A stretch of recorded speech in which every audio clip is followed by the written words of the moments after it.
Aiden, what's been the focus in terms of Ohio State's offense, and what do you feel like the priority is in terms of stopping them and slowing them down? And they do have quite a bit of great weapons. What do you feel like the priority is for this game?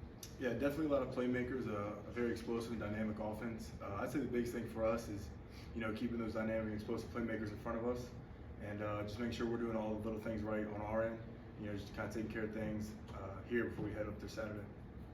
Jack on your left, then Mike. Okay, and obviously you've been with Coach Sig the last several years. What was your reaction to seeing him, agree to a new contract here? I'm ecstatic for him. Nobody deserves it more, and the amount of work that he puts in, he deserves every single penny of that. Mike on your left. Have you seen kind of, since the core of the JMU's defense kind of carried over, Brian Haynes being able to kind of evolve and kind of throw more at you guys? Like, is this kind of, you pressured the last 2 weeks, like 50% of the time you got to the quarterback. I mean, have you seen you guys kind of benefit not only from that experience, but I don't know, being able to handle more, throw more at you guys? Has that kind of been kind of how things have developed this season? Yeah, for sure. He definitely puts a lot on our plate, but he knows we can handle it.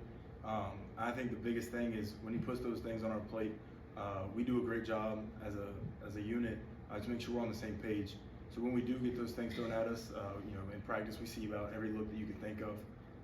We're prepared really well. So with all those things thrown at us, we make sure that we have all the loose ends tightened up, and we're good to go for Saturdays. Is it more so than it was last year? And when you're talking about throwing at you, like just more plays or more different looks, like can you kind of, I don't know, describe what you're talking about? I would just say kind of all of it together. There's a lot of new plays, a lot of new looks. He's done a great job with the new fronts we run, how we use certain players in certain situations. It's definitely more than last year. And I think that's just kind of the development of him and how great he's been here, and just making that next step up. We'll go Pete and then Daniel. And IU obviously runs a very aggressive attacking defense. How much does that fit your personality? How much do you enjoy that type of defense as opposed to another time? Yeah, I mean, I love it. A lot of defenses, you'll look at them and they're kind of just trying to, survive the game and let their offense win the game.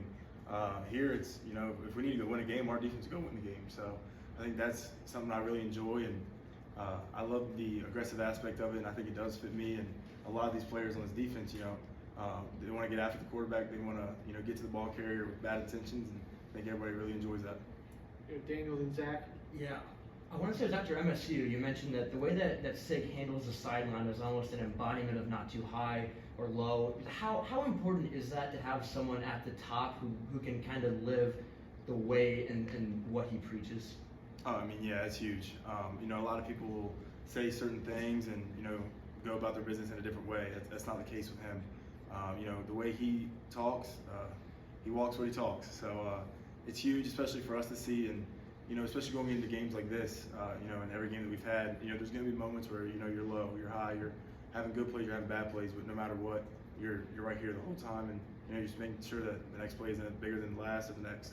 It feels like on the sideline he's kind of removed a little bit. How valuable is it when he chooses to kind of, I guess, put himself in around you guys? I mean, yeah. So during games he doesn't talk much, but when he does, everybody's listening. His words really do mean a lot when he comes in the huddle, and situation where we had the ball defensively and they were on the 5.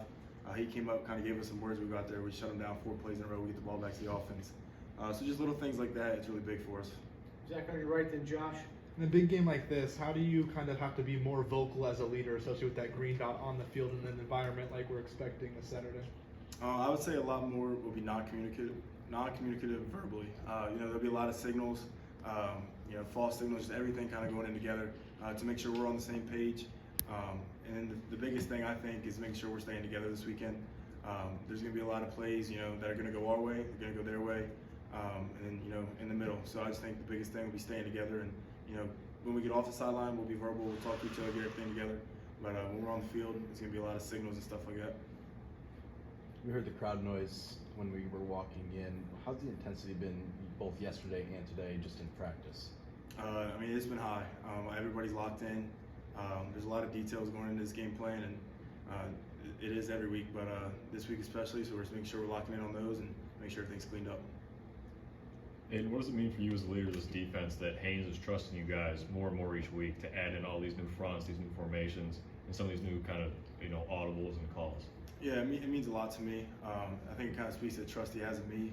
I think that's something I've earned over the last 2 to 3 years, being with him and the staff. So it does mean a lot, and I take a lot of pride in that. Todd? Aiden, you've been with Coach Signetti the whole time, and it seems like when you look back at JMU, that whole time has been a rise of some sort. I mean, various steps along the way. Last year, of course, JMU being ranked, and here being undefeated. What is it, both from Coach Signetti's point of view and from your own point of view as a leader, that keeps this team from falling victim to the pratfalls that some teams, even when they win, can fall victim to in terms of, lull here and there? Why has this been a culmination, been a rise for the whole time? It's definitely the hunger and the edge that this team has, and the teams in past, and that that starts with Coach Sig.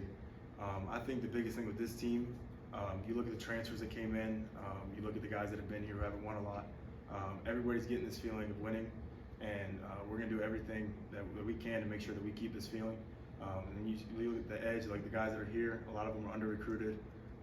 They feel like they should have been here the whole time. So I just think the best word I can give for that is just the edge that we play with and the hunger to make sure that we keep this thing rolling. Last one on your right, second row, Brad. Aiden, for you guys that were new here, was there a point during this season when you recognized what this run meant to the fan base, to the school, to the students, to this community? I would say the first sellout. You come to the first game, there's not a lot of people here. It's going to be the same old IU. You can bring in a new coach, you can bring in new players. We do that every year. But then, once we put that product on the field and, you're selling out games, you're getting congratulated in the classroom just by your peers and stuff like that. You kind of see like how much it means to this community and, this school in general. Great. Thanks, everyone. Thanks, guys.